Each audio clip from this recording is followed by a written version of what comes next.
તો મિત્રો મકાઈની ભેળ બનાવવા માટે આપણે સૌપ્રથમ તો છે 2 થી 3 જેવી મકાઈ, થોડા કાપેલા મરચાં, થોડાક દાડમના દાણા, ચવાણું અને સેવ. તો આટલી વસ્તુ પહેલાં તમારે સાઈડમાં રાખી દેવાની છે. ત્યારબાદ એક તપેલી રાખશું ગેસ ઉપર અને ઉપર મૂકશું તેલ ગરમ કરવા માટે.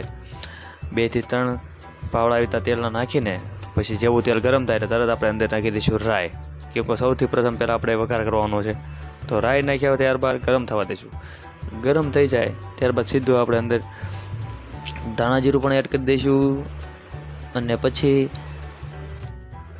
ત્યારબાદ મિત્રો આપણે 1 ચમચી જેટલી હિંગ આપણે અંદર એડ કરીશું અને આખા લીમડાના જે પત્તા છે એ પણ નાખી દઈશું. તો તમે જોઈ શકો છો આ રીતના આપણો ગરમ મસાલો તૈયાર કરવાનો છે આ પહેલો વઘાર, અને પછી જેટલો પણ આપણે મકાઈના કાઢેલા દાણા છે એ અંદર આપણે એડ કરી દઈશું. તો આ રીતના મકાઈના દાણા અંદર એડ કર્યા બાદ એને એકદમ આપણે હલાવીને બધું કરી દઈશું મિક્સ. તો આવી રીતના તમારે છે ને બધું મિક્સ કરી દેવાનું છે ગરમ તેલની અંદર, વઘારની અંદર, જ્યાં સુધી બધું એકદમ છે ને મિક્સ ન થાય ને ત્યાં સુધી. પછી આવી રીતના ગરમમાં બધું મિક્સ થઈ જાય ને ત્યારબાદ આપણે સીધું લઈશું મીઠું આપણે સ્વાદ અનુસાર, તમને સારું લાગે એટલું નાખશું. થોડી હળદર નાખી દઈશું અને પછી પાછું એને મિક્સ કરી દઈશું. ભેળ એકદમ આપણે સરસ મજાની આ રીતના બને. આપણે શું છે કે બધી વસ્તુ અંદર એડ કરતા જઈએ અને તેલમાં પકવતા જઈએ, વઘારની અંદર પાકી જાય ને પછી કમ્પ્લીટ થઈ જાય ને ત્યારબાદ ઉપર નાખી દેવાનું દૂધ. તો આ રીતે તમારે થોડું ઘણું દૂધ નાખીને થોડીક વાર એને 5 થી 10 મિનિટ જેવું રાવા દેવાનું છે.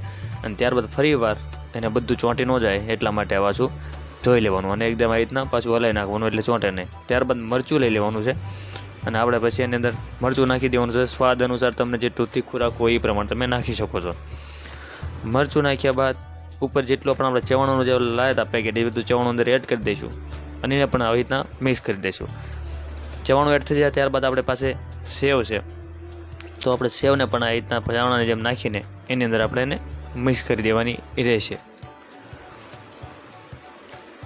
તો ઉપર ત્યાં સેવ નાખી, હવે સેવ નાખીને આ બધી સેવને આપણે અંદર મિક્સ કરી દેવાની છે.